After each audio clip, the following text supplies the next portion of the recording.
Almost ಎಲ್ಲರಿಗೂ boarding complete ಆಗೈತಿ. Pickup ಆಗೋಕ್ಕೆ ರೆಡಿ ಆಗುತ್ತೆ.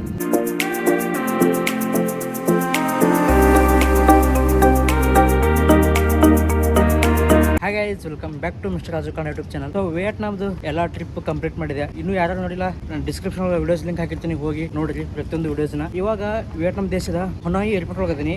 ಹೊನಾಯಿ ಏರ್ಪೋರ್ಟ್ ಇಂದ ಕೋಲ್ಕತ್ತಾಗೆ ಟ್ರಾವೆಲ್ ಮಾಡ್ತೀನಿ ಇಂಡಿಗೋ ಫ್ಲೈಟ್ ಒಳಗಡೆ. ಇಂಡಿಗೋ ಫ್ಲೈಟ್ದು ಏನಿದೆ ಎಕ್ಸ್ಪೀರಿಯನ್ಸ್ ಸೊ ಈ ವಿಡಿಯೋದಲ್ಲಿ ಶೇರ್ ಮಾಡ್ತೀನಿ. But best chart journey IndiGo flight. Hanoi airport ಇಂದ ಕೋಲ್ಕತ್ತಾಗೆ 3 hours ಜರ್ನಿ ಆಗುತ್ತೆ. ಸೊ ಈ ಫ್ಲೈಟ್ ಅಲ್ಲೂ ನನಗೆ ವಿಂಡೋ ಸೀಟ್ ಸಿಕ್ಕೈತಿ, 12F window seat. Main important food ಸಿಗಲ್ಲ ಅಂತ ಹೇಳ್ತಾರ.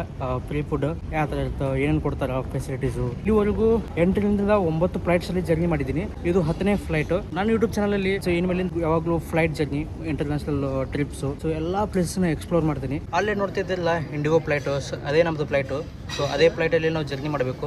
ಇದು ಬೋರ್ಡಿಂಗ್ ಆಗುವಂತ ದಾರಿ. ಈ ವಿಯೆಟ್ನಾಮ್ ದೇಶದಲ್ಲಿ 3 ಇಂಟರ್ನ್ಯಾಷನಲ್ ಏರ್ಪೋರ್ಟ್ ಅದಾವು. ಫಸ್ಟ್ ಒಂದು ಹೋಚಿಮಿನಿ ಇಂಟರ್ನ್ಯಾಷನಲ್ ಏರ್ಪೋರ್ಟ್, ಸೆಕೆಂಡ್ ಒಂದು ದೌನಾಂಗ್ ಇಂಟರ್ನ್ಯಾಷನಲ್ ಏರ್ಪೋರ್ಟ್, ಇದು ಥರ್ಡ್ ಹೊನಾಯಿ ಇಂಟರ್ನ್ಯಾಷನಲ್ ಏರ್ಪೋರ್ಟ್. ನೀವು ಫ್ರಮ್ ಇಂಡಿಯಾ ಇಂದ ಡೈರೆಕ್ಟ್ ಫ್ಲೈಟ್ ಸಿಗ್ತಾವು. ವಿಯೆಟ್ನಾಮ್ಗೆ ಬರ್ಬೇಕಪ್ಪ ಅಂದ್ರೆ ಡೈರೆಕ್ಟ್ ಫ್ಲೈಟ್ ಸಿಗುತ್ತೆ. ಡೆಲ್ಲಿಯಿಂದನೂ ನಿಮ್ಗೆ ಹೊನಾಯಿ ಡೈರೆಕ್ಟ್ ಫ್ಲೈಟ್ ಸಿಗುತ್ತೆ. ಡೆಲ್ಲಿಯಿಂದ ಡೈರೆಕ್ಟ್ ಹೋಚಿಮಿನಿಗೂ ಡೈರೆಕ್ಟ್ ಫ್ಲೈಟ್ ಸಿಗುತ್ತೆ. ಆ ಡೈರೆಕ್ಟ್ ಫ್ಲೈಟ್ಸ್ ಯೂಸ್ ಮಾಡ್ಕೊಂಡು ನೀವು ಡೈರೆಕ್ಟ್ ವಿಯೆಟ್ನಾಮ್ ಬರ್ಬೋದು. ನೀವು ವಿಯೆಟ್ನಾಮ್ದಲ್ಲಿ ನಿಮ್ಮ ಟ್ರಾವೆಲ್ನ ಎಕ್ಸ್ಪೀರಿಯನ್ಸ್ ಮಾಡ್ಕೋಬಹುದು. ಇವಾಗ ನಾನು ರಿಟರ್ನ್ ಇಂಡಿಯಾಗೆ ಹೋಗ್ತಾ ಇರೋದು, ಹೊನಾಯಿಯಿಂದ ಕೋಲ್ಕತ್ತಾ ಮತ್ತು ಕೋಲ್ಕತ್ತಾಯಿಂದ ಬೆಂಗಳೂರು ಹೋಗ್ಬೇಕು. ಸೊ ಬೆಂಗಳೂರಿಗೆ ಡೈರೆಕ್ಟ್ ಫ್ಲೈಟ್ ನಂಗೆ ಸಿಗ್ತಾ ಇಲ್ಲ ವಿಯೆಟ್ನಾಮ್ ಕಂಟ್ರಿಯಿಂದ. ಸೊ ಎಲ್ಲಿ ಹೋಗ್ಬೇಕಂದ್ರೂ ಒಂದು ಸ್ಟಾಪ್ ಬೇಕೇ ಬೇಕು. ನನಗೆ 2 ways ಪಾಸಿಬಿಲಿಟಿ ಇದು. ಫಸ್ಟ್ ಒನ್ ಇಲ್ಲಿಂದ ಬ್ಯಾಂಕಾಕ್ ಹೋಗಬೇಕು, ಬ್ಯಾಂಕಾಕಿಂದ ಬೆಂಗಳೂರು ಹೋಗಬೇಕು. ಇನ್ನೊಂದು ಫ್ಲೈಟ್ ಪಾಸಿಬಿಲಿಟಿ ಇತ್ತು, ಅದು ದೆಹಲಿಯಿಂದ ಮತ್ತು ಬೆಂಗಳೂರು ಹೋಗಬೇಕು. ಬೆಟರ್ ನಾ ಕೋಲ್ಕತ್ತಾದಿಂದ ಹೋಗ್ಬೇಕಂತ ಟ್ರೈ ಮಾಡಿದೆ. ಸೊ ಕೋಲ್ಕತ್ತಾದಲ್ಲಿ ನಮ್ಮ ಫ್ರೆಂಡ್ಸ್ ಇದ್ದಾರೆ. ಸೊ ಅಲ್ಲೊಂದು ದಿವಸ ಸ್ಟೇ ಆಗಿ ನಮ್ಮ ಫ್ರೆಂಡ್ಸ್ ಜೊತೆ ಎಂಜಾಯ್ ಮಾಡಿ ಮತ್ತು ಕೋಲ್ಕತ್ತಾಯಿಂದ ಬೆಂಗಳೂರಿಗೆ ಟ್ರಾವೆಲ್ ಮಾಡ್ತೀವಿ. ಇಷ್ಟೊಂದು ಫ್ಲೈಟ್ ಹೋಗ್ತಾ ಇರೋದು ಇವಾಗ ಡಿಪಾರ್ಚರಿಂದ. ಸೊ ನಮ್ಮ ಫ್ಲೈಟು ಇಲ್ಲಿದೆ ನೋಡಿ, ಇಂಡಿಗೋ ಕೋಲ್ಕತ್ತಾ. ಫ್ಲೈಟಲ್ಲಿ ಯಾವ ಥರ ಜರ್ನಿ ಮಾಡಬೇಕು, ಯಾವ ಥರ ಬೋರ್ಡಿಂಗ್ ಪಾಸ್ ತೊಗೋಬೇಕು, ಯಾವ ಥರ ಟಿಕೆಟ್ ಬುಕ್ ಮಾಡಬೇಕು, ಯಾವ ಥರ ಬ್ಯಾಗೇಜ್ಗಳನ್ನ ಚೆಕ್ ಇನ್ ಮಾಡ್ಕೋಬೇಕು, ಪ್ರತಿಯೊಂದು ಇನ್ಫಾರ್ಮೇಷನ್ ಫ್ಲೈಟ್ ಜರ್ನಿ ವಿಡಿಯೋದಲ್ಲಿ ಹಾಕಿದ್ದೀನಿ. ಸೊ ಯಾರು ನೋಡಿಲ್ಲಪ್ಪ ಅಂದ್ರೆ ಅದನ್ನು ಹೋಗಿ ನೋಡ್ಕೋರಿ. ಅದನ್ನು ಈ ವಿಡಿಯೋ ಡಿಸ್ಕ್ರಿಪ್ಷನ್ ಒಳಗಡೆ ಕೊಟ್ಟಿರ್ತೀನಿ. ಸೊ ಜಸ್ಟ್ ಬೋರ್ಡಿಂಗ್ ಪಾಸ್ ತೊಗೊಂಬಂದಿನಿ. ಇವಾಗ ಇಲ್ಲಿಂದ ಬೋರ್ಡಿಂಗ್ ಪಾಯಿಂಟಿಂದ ಹೋಗ್ಬೇಕು ನಾವು ಇವಾಗ ಫ್ಲೈಟ್ ಒಳಗಡೆ ಡೈರೆಕ್ಟ್. ನಮ್ದು ಬೋರ್ಡಿಂಗ್ ಪಾಸ್ ಚೆಕ್ ಇನ್ ಆಯ್ತು. ಇವಾಗ ಡೈರೆಕ್ಟ್ ಫ್ಲೈಟ್ ಒಳಗಡೆ ಹೋಗ್ಬೇಕು. ಬನ್ನಿ ಫ್ಲೈಟ್ ಒಳಗಡೆ ಹೋಗೋಣ.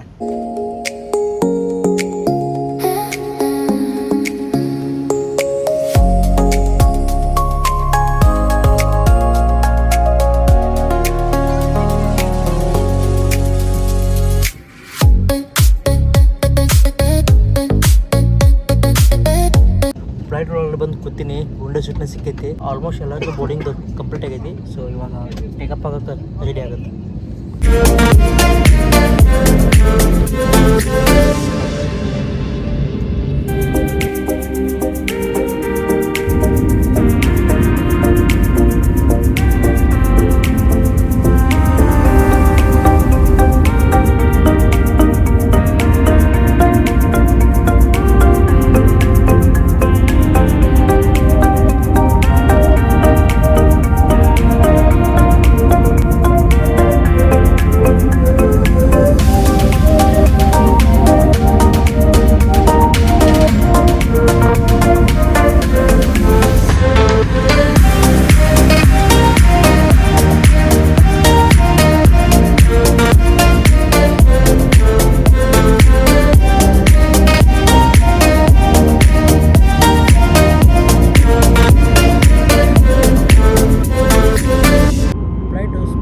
ಟೇಕಪ್ ಆಯಿತು. ಇವಾಗ ಫುಲ್ ಗಾಳಿಯಲ್ಲಿ ಹೋಗ್ತಾ ಇರೋದು ಕೋಲ್ಕತ್ತಾ ಕಡೆಗೆ.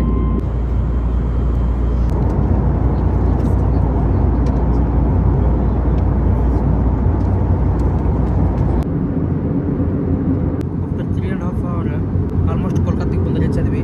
ಈಗ ಲ್ಯಾಂಡ್ ಆಗಕ್ಕೆ ಇಂಡಿಗೋ ಫ್ಲೈಟ್ಸ್ ಅವರು ಪ್ರಿಪೇರ್ ಮಾಡ್ತಾ ಇದ್ದಾರೆ.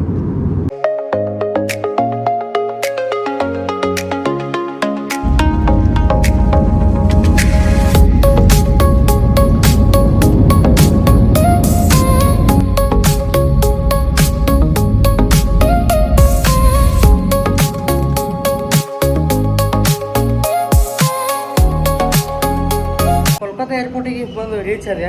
ಇಂಡಿಗೋ ಒಂದು ಬಿಗ್ ಪ್ಲೇಯರ್ ಅಂತ ಹೇಳ್ಬೋದು ಇಂಡಿಯಾ ಒಳಗಡೆ. ಎಲ್ಲಿ ನೋಡಿದ್ರು ಯಾವ ಏರ್ಪೋರ್ಟ್ನಾಗೂ ನೋಡ್ರಿ, ಎಲ್ಲಿ ನೋಡಿದ್ರು ಬರೀ ಇಂಡಿಗೋ ಫ್ಲೈಟ್ಸ್ನ ಕಾಣ್ತಾವು. ಈ ಇಂಡಿಗೋ ಫ್ಲೈಟ್ಸ್ ಒಳಗ ಪ್ರೀ ಫುಡ್ ಅಂತೂ ಸಿಗೋದೇ ಇಲ್ಲ. ಜಸ್ಟ್ ಒಂದು ಗ್ಲಾಸ್ ವಾಟರ್ ಅಷ್ಟೇ ಕೊಟ್ಟರು. ಪ್ರೀವಿಯಸ್ ಫ್ಲೈಟ್ಸ್ ಮತ್ತು Vietnam airlines, Malaysia airlines, so ಎಲ್ಲಾ ಫ್ಲೈಟ್ಸ್ ಒಳಗು ಪ್ರೀ ಫುಡ್ ಕೊಟ್ಟಿದ್ರು. ನನಗೆ ಒಂದು 3 ವರ್ಷ ಜರ್ನಿ ಮಾಡ್ಬೇಕಪ್ಪ ಅಂದ್ರೆ ಪ್ರೀ ಫುಡ್ ಕೊಡ್ತಾರೆ. ಆ ಫೆಸಿಲಿಟೀಸ್ ಇಲ್ಲಿ ಇಂಡಿಗೋ ಒಳಗೆ ಇರಂಗಿಲ್ಲ. ಸೊ ನೀವು ಸಪರೇಟ್ ಬೈ ಮಾಡ್ಬೇಕಾಗತ್ತ. ಮತ್ತೆ ಟಿಕೆಟ್ ಬುಕಿಂಗ್ ಮಾಡುವ ಹೊತ್ನಾಗೂ ಪ್ರೀ ಬುಕಿಂಗ್ ಅಡ್ವಾನ್ಸ್ ಫುಡ್ ಅನ್ಸೋ ನೀವು ಬುಕ್ ಮಾಡ್ಕೋಬೇಕು. ಇವಾಗ ಇಮಿಗ್ರೇಷನ್ ಮಾಡ್ಕೋಬೇಕು. ಸೊ ನಮ್ಮ ಪಾಸ್ಪೋರ್ಟ್ ಮತ್ತು ನಮ್ಮ ಬೋರ್ಡಿಂಗ್ ಪಾಸ್, ವೀಸಾ ಎಲ್ಲ ವೆರಿಫೈ ಮಾಡ್ತಾರೆ. ಸೊ ಯಾವುದೇ ದೇಶಕ್ಕೆ ಹೋಗಿ ವಾಪಸ್ ಬಂದ್ರೆ ಕಂಪಲ್ಸರಿ ಚೆಕ್ ಮಾಡ್ತಾರೆ. ಸೊ ಇಮಿಗ್ರೇಷನ್ ಇದು ಫೈನಲ್ ಸ್ಟೆಪ್. ಇದು ಕಂಪ್ಲೀಟ್ ಆದ ತಕ್ಷಣ ಹೊರಗಡೆ ಹೋಗಿ ಬ್ಯಾಗೇಜ್ನ ಕಲೆಕ್ಟ್ ಮಾಡ್ಕೋಬೇಕು. ಸೊ ಬ್ಯಾಗೇಜ್ ಕಲೆಕ್ಟ್ ಮಾಡ್ಕೊಂಡಿಂದ ಮುಗೀತು.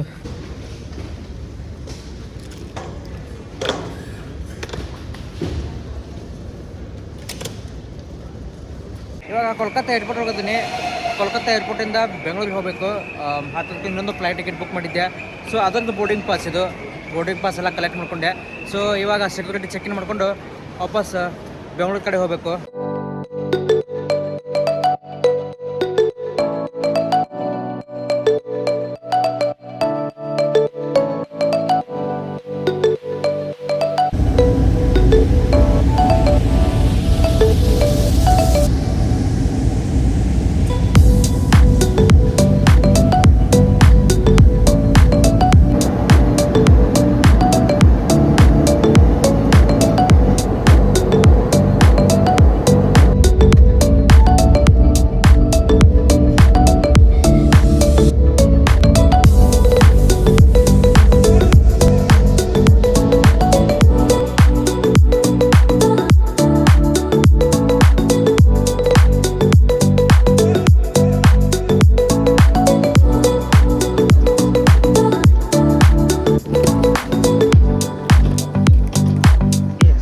ಕಡೆಗೂ ಬೆಂಗಳೂರಿಗೆ ಬಂದು ರೀಚ್ ಆಗಿನಿ. ಎಂಟೈರ್ ಜರ್ನಿ ನಿಮಗೆ ಇಷ್ಟ ಆಗಿದ್ರೆ ಲೈಕ್ ಮಾಡ್ರಿ, ಶೇರ್ ಮಾಡ್ರಿ, ಸಬ್ಸ್ಕ್ರೈಬ್ ಮಾಡ್ರಿ, ಹಾಗೂ ನಿಮ್ಮ ಫ್ರೆಂಡ್ಸ್ ವಾಟ್ಸಪ್ ಗ್ರೂಪ್ ಕಳಿಸ್ರಿ. Thanks for watch video. Bye bye. Meet next video.